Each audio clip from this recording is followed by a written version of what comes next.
Hi, I'm Congresswoman Harriet Hageman. There is never a dull moment in Washington, D.C., and this week was especially interesting and productive. The House took several votes over the last couple of days, and there are two that I would like to share with you.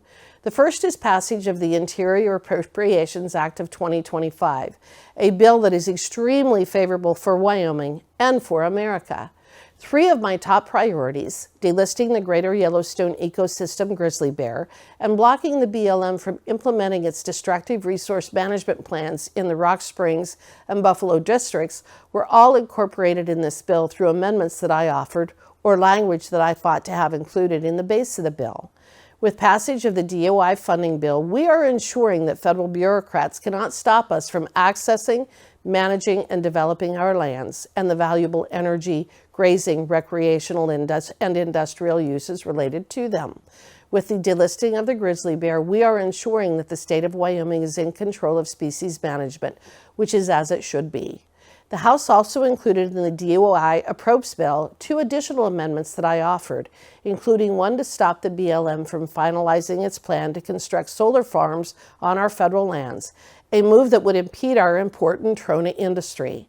My final amendment is designed to block the EPA from creating the so-called Office of Agricultural and Rural Affairs, the sole purpose of which would be for the EPA to try to control our agriculture industry. You can imagine what a disaster it would be if the EPA were allowed to do so. We already have numerous federal agencies who oversee the ag sector, including the USDA and its dozens of sub-agencies. With the passage of the Interior Appropriations Act, Republicans in Congress have taken much-needed action to stop the extreme agenda of Joe Biden and Kamala Harris. The other significant vote this week was to establish a task force to investigate the assassination attempt against former President Donald Trump. In an encouraging moment of bipartisanship, the vote was 416-0 in favor of creating the task force.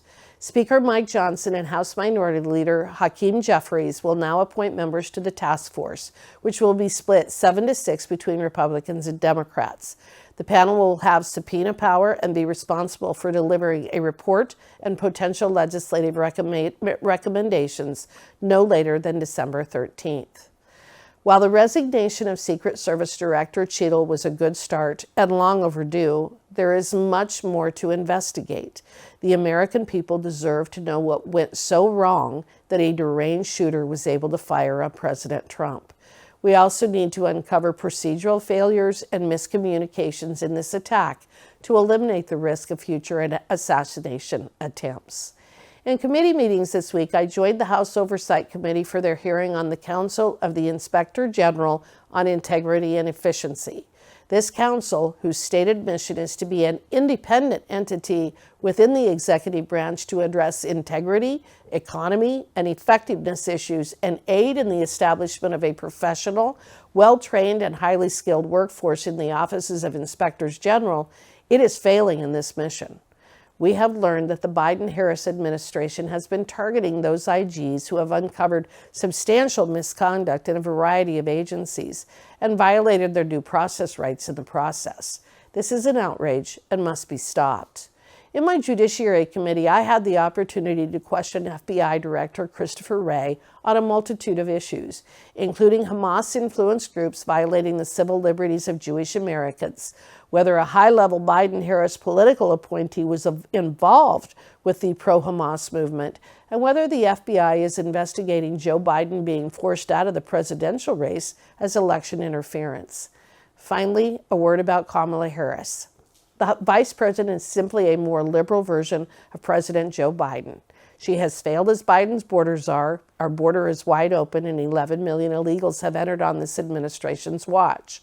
While in Congress, she was rated as the most liberal senator in America, more liberal than even self-described socialist Bernie Sanders.